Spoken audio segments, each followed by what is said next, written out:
அஸ்வத் மாரிமுத்து இயக்கத்தில் பிரதீப் ரங்கநாதன் ஜோடியாக அனுபமா பரமேஸ்வரன் மற்றும் கயாடு லோகர் நடித்துள்ள டிராகன் திரைப்படம் வரும் பிப்ரவரி 21ஆம் தேதி முதல். ஓகே, ஷோக்குள்ள போயிடலாம்.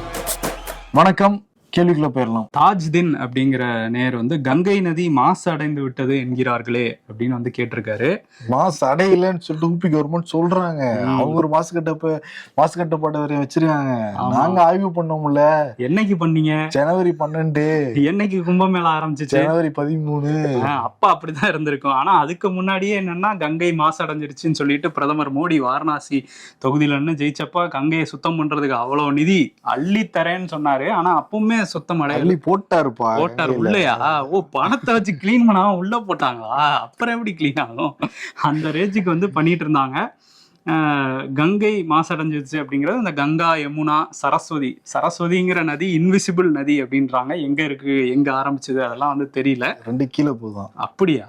அது தெரியல. ஆனா அதெல்லாம் சொல்றாங்க கங்கா, யமுனா, சரஸ்வதி அப்படிங்கிறது திரிவேணி சங்கமம்.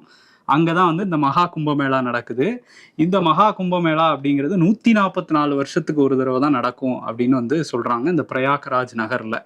இது வந்து 4 வகை கும்பமேளா இருக்கு. பூர்ண கும்பமேளா அப்படிங்கிறது 12 வருஷம். இது வந்து உஜ்ஜைன், பிரயாக்ராஜ் இந்த மாதிரி சில நகரங்கள்ல வந்து அனுசரிக்கிறாங்க. அதே மாதிரி இந்த அர்த்த கும்பமேளாங்கிறது 6 வருஷத்துக்கு ஒரு தடவை. சோட்டா கும்பமேளா ஒன்னு வச்சிருக்காங்க. அது வந்து வருஷம் ஜனவரி பிப்ரவரியில பிரயாக்ராஜ்ல. ஹிந்தி தெரியும், சின்னதுன்னு ஒரு சின்னது. ஆமா, அந்த மாதிரி சோட்டாவா வருஷத்துக்கு ஒவ்வொரு டைம் நடக்கிறதே சின்ன கும்பமேளாவா? சோட்டா கும்பமேளா ஜனவரி பிப்ரவரி ஆண்டுதோறுமே இது நடக்குதான். இந்த 4 வகை கும்பமேளால இதுதான் ரொம்ப பெரிய விமர்சையா நம்ம கும்பிட்டு இருக்க இப்ப நடந்துகிட்டு இருக்கிற கும்பமேளாங்கிறது 144 இயர்ஸ் கழிச்சு நடக்கிற கும்பமேளாவா. அதனால வந்து இதுல வந்து புனித நீராடினா ரொம்ப சக்தி வாய்ந்த ஒரு பலன் கிடைக்கும் அப்படின்லாம் சொல்றதுனாலதான் 55 கோடி மக்களுக்கும் அதிகமா வந்திருக்காங்க அப்படின்னு யூபி அரசாங்கம் டேட்டா கொடுக்குறாங்க. அதுதான் எதிர்கட்சிகள் கேட்குறாங்க. 55 கோடி பேருக்கு மேல வந்தாங்க, இதெல்லாம் டேட்டாவா சொல்றீங்க? எவ்வளவு பேர் அந்த கூட்ட நெரிசல்ல சிக்கி இறந்தாங்கிறத உண்மையை சொல்லுங்க அப்படின்னு கேட்டா அதுக்கான பதில் யூபி அரசுகிட்ட இல்லை.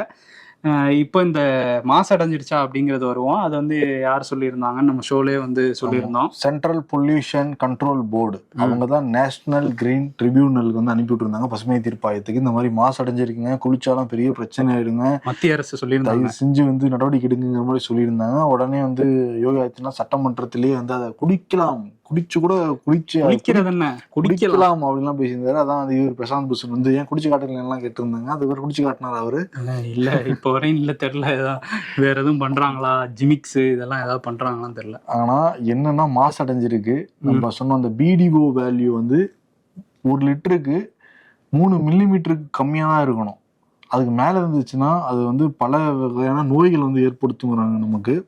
அந்த நுண்ணுயிர்களும் ரொம்ப அதிகமா இருக்கும் அப்படின்லாம் வந்து சொல்றாங்க அதுல.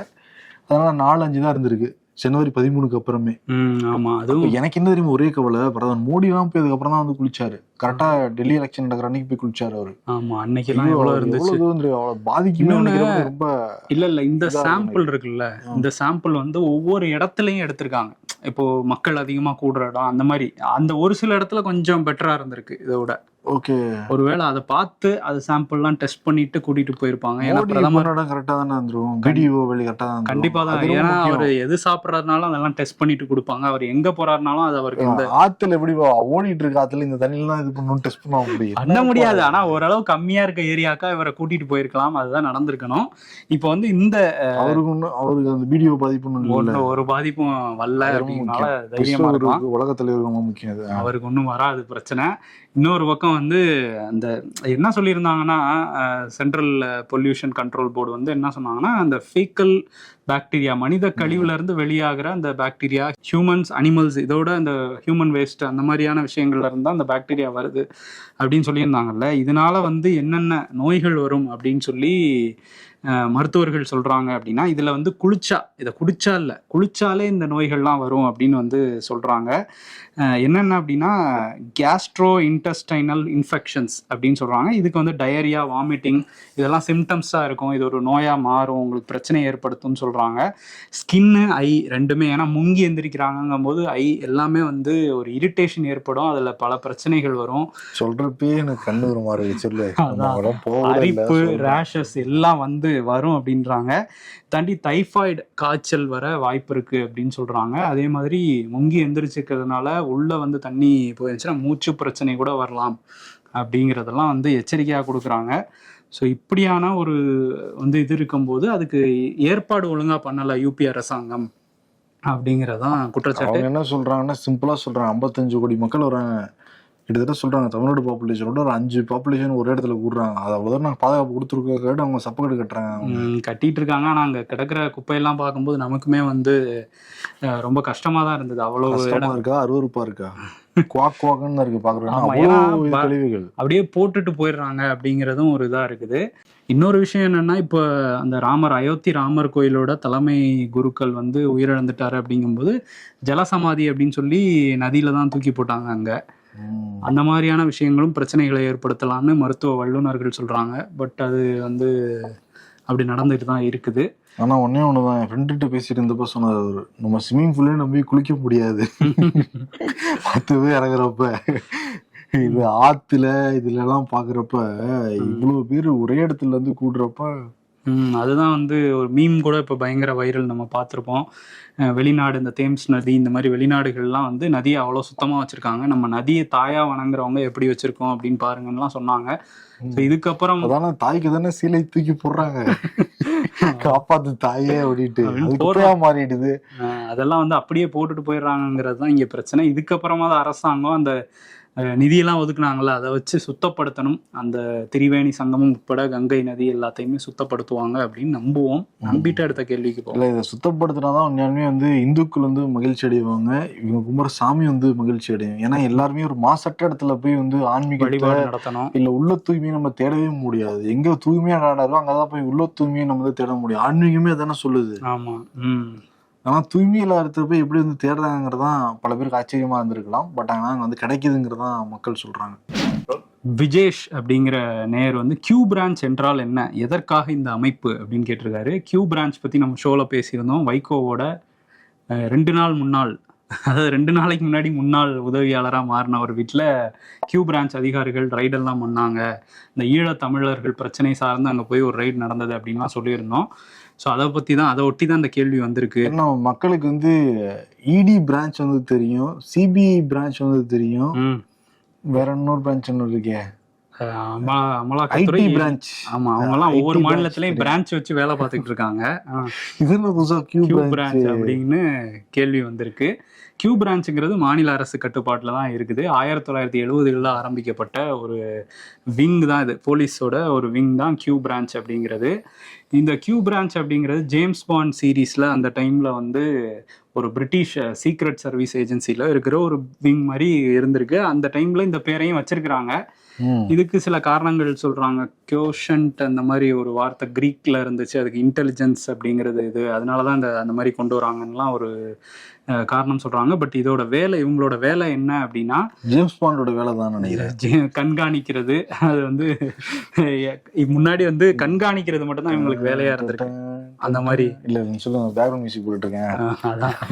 அதாவது ஆன்டி டெரரிசம் என்ஐஏ பண்றதை இங்க மாநில அளவுல பண்றாங்க. ஆன்டி டெரரிசம் யார் யார் இந்த ஆக்டிவிட்டீஸ்ல இருக்காங்க, தடை செய்யப்பட்ட அமைப்புகளை சேர்ந்தவங்க எல்லாம் என்ன பண்றாங்க, இதெல்லாம் வந்து கண்காணிக்கிறது ஆரம்ப கட்டத்துல வேலையா இருந்திருக்கு. அதுக்கப்புறம் இப்போ வந்து எஃப்ஐஆர் எல்லாம் போட்டு இவங்களே இன்வெஸ்டிகேஷன் பண்றதுக்கான வேலையும் பண்ணிட்டு இருக்காங்களாம். அப்ப டிஎன் போலீஸ்க்கு இன்னும் மரியாதைங்கிறேன். டிஎன் போலீஸோட பிரான்ச் தானே ப்ரோ. சிபிசிஐடிக்கு என்ன மரியாதைங்கிறேன். சிபிசிஐடி அவங்க ஒரு அந்த வேங்கை வயல் அதுவே இவ்வளவு நாள் விசாரிச்சுக்கிட்டு இருக்காங்கல்ல, அந்த மாதிரி அவங்க வேலை பார்த்துக்கிட்டு இருப்பாங்க. இப்போ கியூ பிரான்ச் வந்து என்ன பண்றாங்கன்னா இந்த மாதிரி வழக்குகளை இன்வெஸ்டிகேட் வந்து பண்ணுவாங்களாம். இதுக்கு வந்து ஒரு ஐபிஎஸ் அதிகாரி வந்து லீட் பண்ணுவார். அந்த அல்டிமேட் தலைவர் யாருன்னா அதுக்கு டிஜிபி தான். ஸோ அதனால வந்து அவங்க கீழே இயங்குற ஒரு விங் தான் இந்த கியூ பிரான்ச். ஸோ இதுதான் அவங்களோட வேலை. ஓகே. தாஜுதீன் வந்து இன்னொரு கேள்வி கேட்டிருக்காரு. இலவசங்களால் மக்கள் சோம்பேறி ஆகிறார்கள் என்று நீதிபதிகள் சொல்கிறார்களே, அரசாங்கம் நீதிபதிகளுக்கு என்ன சலுகைகள் தருகிறது அப்படின்னு வந்து கேட்டிருக்காரு. லைக் போட்டிருக்காங்க. ஆமா, இந்த கேள்விக்கு நிறைய லைக் வந்திருக்கு. என்ன அப்படின்னா, உச்சநீதிமன்றம் ஒரு வழக்கு விசாரணையில இந்த மாதிரி ஒரு கருத்தை சொல்லியிருந்தாங்க. என்ன வழக்கு அப்படின்னா, நகர்ப்புறத்துல வீடற்றவர்களுக்கு வந்து தங்கும் உரிமை பத்தின ஒரு வழக்கு தான் அந்த வழக்கு. அதுல வந்து இலவசங்கள்னால மக்கள் வேலைக்கே போறதில்லை அப்படிங்கிற மாதிரி சொல்லியிருந்தாங்க. குறிப்பா ரேஷன் பொருட்கள் கொடுக்கறதுனாலையும் உதவித்தொகைகள், இந்த மகளிர் உரிமை தொகையெல்லாம் எல்லா பக்கமும் பரவி இருக்கு. இதெல்லாம் வந்து சுட்டி காட்டுற மாதிரி இதெல்லாம் கொடுக்கறதுனால மக்கள் வேலைக்கு போகவே தயாரா இல்லை அப்படின்னு சொல்லியிருந்தாங்க. நாட்டின் வளர்ச்சி இதனால நாட்டின் வளர்ச்சியில மக்களோட பங்கு இதனாலே கம்மியாகிக்கிட்டு இருக்கு அப்படின்னு ஒரு கவலை தெரிவிச்சிருந்தாங்க. பட் திமுக உட்பட நிறைய கட்சிகள் காலங்காலமா இந்த இலவசங்கள் அப்படிங்கிறத மனிதவள மேம்பாட்டு திட்டங்கள் அப்படின்லாம் வந்து சொல்றாங்க. ஏன்னா வந்து இப்போ நம்ம கொடுக்குறோம், ஒரு விஷயம் கொடுக்குறோம்னா ஒரு வறுமையில இருக்கவங்களுக்கு நம்ம கொடுக்குறோம். அவங்க வந்து ஏற்கனவே வந்து நிறைய சுமை இருக்கும் அவங்களுக்கு. அதை வந்து சுமையை குறைக்கும் போது அவங்க வேற ஒரு விஷயத்துக்கு அந்த பணத்தை வந்து பயன்படுத்தலாம், கல்விக்கு பயன்படுத்தலாம், அவங்க பிள்ளைங்களை படிக்க வைக்கலாம். இப்போ வந்து நம்ம இந்த விஷயத்த கொடுக்கல அப்படின்னா அதுக்கும் சேர்த்து அவங்க சம்பாதிக்கிற அந்த குறைந்தபட்ச பணத்தையே எல்லாத்துலேயும் கொண்டே போட வேண்டியது இருக்கும். அதனால கல்வி கூட தடைபடலாம். அதனால வந்து இது மனிதவள மேம்பாட்டு திட்டங்கள் தான் அப்படின்னு சொல்லி சொல்றாங்க. ஆமா, அது உதவின்னு கூட சொல்றது கிடையாது, உரிமைன்னே சொல்றாங்க. மகளிர் உரிமை தொகை அப்படின்னு தானே கொடுக்குறாங்க, உங்களோட உரிமை தான் அப்படின்னு வந்து குறிப்பிடுறாங்க. ஆமா, ஹோம் மேக்கர்ஸா இருந்து வீட்டை பாத்துக்கிறவங்க கையில காசு இருக்குது நல்லதுதான் நிறைய பொருளாதார வல்லுநர்களே சொல்றாங்க. வீட்டுக்கு ஒரு கஷ்டம் வரும்போது சேர்த்து வச்சு அதை அவங்க அந்த இடத்துல செய்ய முடியும் அப்படிங்கிற இதெல்லாம் இருக்கு. ஸோ இது வந்து உச்சநீதிமன்றத்துல பெரும் விவாதமா மாறி இருக்கு. இதை ஒட்டி தான் வந்து இந்த கேள்வி வந்திருக்கு, நீதிபதிகளுக்கு என்னென்ன சலுகை கிடைக்குது அப்படின்னு.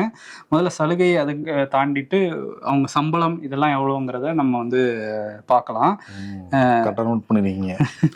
சலுகை கேட்டா சம்பளம் இல்லை எல்லாத்தையும் சொல்லிடுவோம். நல்லதான். ஆமா, சுப்ரீம் கோர்ட் எடுத்துக்கிட்டோம்னா CJI chief justice of India இவங்களுக்கு வந்து எவ்வளவு சம்பளம் அப்படின்னா மந்த்லி 2,80,000 வந்து சம்பளம். என்ன சொல்ற, ஐடில இருக்கவங்க வாங்குறாங்க, அதுதான் சம்பளம். இல்ல பென்ஷன் வந்து எவ்வளவு அப்படின்னா இப்போ வருஷத்துக்கு வந்து 16,80,000. இது போக டியர்னஸ் ரிலீஃபும் வந்து அவங்களுக்கு கொடுக்கப்படுது. கிராஜுவிட்டி 20 லட்சம். இதே தான் வந்துட்டு இது வந்து சுப்ரீம் கோர்ட்டில் உள்ள மற்ற ஜட்ஜஸ்க்கு 2,50,000 ரூபா வந்து சம்பளம், 15 லட்சம் வந்து பென்ஷன் வருஷத்துக்கு, 20 லட்சம் கிராஜுவிட்டி எல்லாருமே ரிட்டையர் ஆனதுக்கப்புறம் தான் நாங்கள் போகிறோம். ஆமாம், ரிட்டையர் ஆனதுக்கப்புறம் தான். அதையும் சேர்த்து சொல்லிடுவோம். சலுகைன்னு அது ரிட்டையர் ஆனதுக்கப்புறம் எவ்வளோ கிடைக்குங்கிற மாதிரி தானே கேள்வி. சம்பளத்தோட பென்ஷன் படுத்தி சொல்லி சேர்த்து வாங்கிட்டு டவுட் வருது. இல்லை சீஃப் ஜஸ்டிஸ் ஆஃப் ஹை கோர்ட்டுக்கு வந்து 2,50,000 வந்து சம்பளம், 15 லட்சம் வந்து பென்ஷன். ஜட்ஜஸ் ஹை கோர்ட்டில் உள்ள ஜட்ஜஸ்க்கு 2,25,000 வந்து பெர் மந்த், 13,50,000 வந்து high court judge supreme court judge கிட்டத்தட்ட நெருங்குற மாதிரி. ரொம்ப வித்தியாசம் இல்லை, நெருங்குற மாதிரி இருக்கு. 13,50,000 பென்ஷன் வந்து வருஷத்துக்கு அவங்களுக்கு வருது. இது போக அலவன்சஸ், அது வந்து சீஃப் ஜஸ்டிஸ் ஆஃப் இந்தியாவுக்கு வந்து ஃபர்னிஷிங் அலவன்ஸ் அது மட்டுமே வந்து 10 லட்ச ரூபா வந்து மொத்தமாக கொடுக்குறாங்க. ஃபர்னிச்சர்ஸ் அந்த மாதிரியான விஷயங்களுக்கு. நம்ம ஒரு வீட்டில் இதெல்லாம் செட்டப்லாம் பண்ணும்ல, இல்லை வீடு இருக்கு. டைப் 7 பங்களா கொடுக்குறாங்க சீஃப் ஜஸ்டிஸுக்கு. மற்றவங்களுக்குலாம் அதுக்கு அடுத்தபடியான பங்களாஸ் வந்து ஒதுக்கப்படுது. சம்ச்சுவரி அலவன்ஸ்ன்னு சொல்லிட்டு ஒரு 45,000 ரூபா வந்து கொடுக்குறாங்க. அவங்க ஈவெண்ட் ஆர்கனைஸ் பண்ணுற வரவங்களுக்கு வந்து உபசரிக்கிறதுக்கு இந்த மாதிரியான விஷயம் வந்து மந்த்லி 45,000 வந்து சீஃப் ஜஸ்டிஸ் ஆஃப் இந்தியாவுக்கும். அதுக்கு அடுத்து பார்த்தோம்னா சுப்ரீம் கோர்ட்டில் மற்ற ஜட்ஜஸ்க்கு வந்து ஃபர்னிஷிங் அலவன்ஸ் 8 லட்ச ரூபா. இந்த சம்ச்சுவரி அலவன்ஸுங்கிறது 34,000. இதே தான் வந்து சீஃப் ஜஸ்டிஸ் ஆஃப் ஹை கோர்ட்டுக்கும் இதே தான் ஃபாலோ பண்ணுறாங்க. ஜட்ஜஸ் ஹை கோர்ட்டில் இருக்கவங்களுக்கு 6 லட்ச ரூபா வந்து இந்த ஃபர்னிஷிங் அலவன்ஸ், அது போக 27,000 ரூபா மாதம் அந்த சம்ச்சுவரி அலவன்ஸுங்கிறது கொடுக்குறாங்க. ஸோ இதெல்லாம் தான் இருக்குது. இதை தாண்டி அவங்களுக்கு வந்து நம்ம சொன்ன மாதிரி பங்களா, டைப் 7 பங்களா சுப்ரீம் கோர்ட்டோட தலைமை நீதிபதிக்கு கொடுக்குறாங்க. அடுத்த கட்ட இவங்களுக்கெல்லாமும் அதுக்கேற்ற மாதிரியான பங்களாஸ் வந்து ஒதுக்கப்படுது. இது வந்து இங்கே உள்ள ஹைகோர்ட் ஜட்ஜஸ்க்கும் வந்து பொருந்தும். இது தாண்டி வந்து எங்களுக்கு சில விஷயங்கள் வேணும் அப்படின்னு 2022 ஜட்ஜஸ் சார்பாக மத்திய அரசு கிட்ட கேட்கப்பட்டிருந்தது. என்ன கேட்டிருந்தாங்க இவங்க மத்திய அரசுக்கிட்ட அப்படின்னா, இந்த டிரைவர், உதவியாளர் இவங்கெல்லாம் வந்து வாழ்நாள் முழுவதுக்கும் வேணும். எங்கள் காலத்துக்கு அப்புறம் வாழ்க்கை துணைவிக்கும் வந்து நீங்கள் வந்து இது வாழ்க்கை துணையாக இருக்கவங்களுக்கும் எங்கள் பார்ட்னருக்கும் வந்து நீங்கள் வந்து இதெல்லாம் கொடுக்கணும் அப்படின்லாம் கேட்டிருந்தாங்க. அதே மாதிரி நியாயமான கோரிக்கை தானே, ஏன்னா அவ்வளோ வருஷம் நடுவாக உழைச்சிருக்காங்க, திருப்பிலாம் கொடுத்துருக்காங்க, கேட்கலாம். ஆனால் வந்து மத்திய அரசு கொடுக்க மறுத்துட்டாங்க அந்த டைமில். அது என்ன கொடுத்தாங்கிறது அப்புறம் பார்ப்போம். 3 ஆண்டுகளுக்கு வாடகையில்லா பங்களா கொடுக்கணும் அப்படின்னும் கேட்டிருந்தாங்க. அதையுமே வந்து மறுத்துருக்காங்க. என்ன சொல்லியிருக்காங்கன்னா, சீஃப் ஜஸ்டிஸ் ஆஃப் இந்தியாவுக்கு வந்து 6 மாதம் மட்டும் வாடகை இல்லாமல் அந்த பங்களா கொடுக்குறோம், டைப் 7 பங்களா. மற்ற நீதிபதிகளுக்கு டிரைவரும் உதவியாளரும் 1 ஆண்டுக்கு கொடுக்கப்படும். இதே தான் சிஜேஐக்கும் சொல்லியிருக்காங்க. பட் பங்களா வந்து அவங்களுக்கு சொல்லலை மற்ற நீதிபதிகளுக்கு. ஸோ இதுதான் வந்து மத்திய சட்ட அமைச்சகம் 2022 கொண்டு வந்த அந்த விஷயம். ஸோ இதெல்லாம் தான் உங்களுக்கு வந்து கம்மியான சலுகை மாதிரி தான் எனக்கு தெரியுது. ம். பர்சனலா நான் ஃபீல் பண்றேன். ஆமா, இது வந்து அவங்க தான் கேள்வி கேட்டவர், இதை வச்சு அனலைஸ் பண்ணிக்கலாம். நிறைய பேர் லைக்கும் பண்ணியிருந்தாங்க, அவங்களுக்கும் தெரிஞ்சுக்கணும் அப்படின்னு தான் கேட்டிருக்காங்க. ஸோ அவங்களும் அனலைஸ் பண்ணிக்கலாம், நம்ம சொல்லிட்டோம். ஓகே, அனலைஸ் பண்ணிக்கலாம். ம். நான் எனக்கு கருத்து சொன்ன தவறுன்னு இல்லையே. இல்லையே, என்ன கருத்து சொன்னீங்க? இல்ல பாவம், கம்மியான அலவன்ஸ் தான் இருக்கு. கம்மியான ஆமா allowance தான் அதுதான் இருக்கு. அவங்களும் சொல்றாங்க. அவங்களும் அதானே சொல்றாங்க. இப்போ டிவியில் கருத்தோட நான் ஒத்து போறேன். ஆமா. ஓகே, இதை திருப்தியோட இன்னைக்கு நான் வந்து ஷோ முடிச்சுக்கிறேன். ஆமா. நன்றி. நன்றி. ஏஜிஎஸ் நிறுவனம் கல்பாத்திய சகோரம் வழங்கும் அஸ்வத் மாரிமுத்துவின் வித்தியாசமான இயக்கத்தில் 2 கதாநாயகிகளுடன் பிரதீப் ரங்கநாதன் ஹீரோவாக நடித்துள்ள கலர்ஃபுல்லான டிராகன் திரைப்படம் வரும் பிப்ரவரி 21 முதல் திரையரங்குகளில் வெளியாகிறது.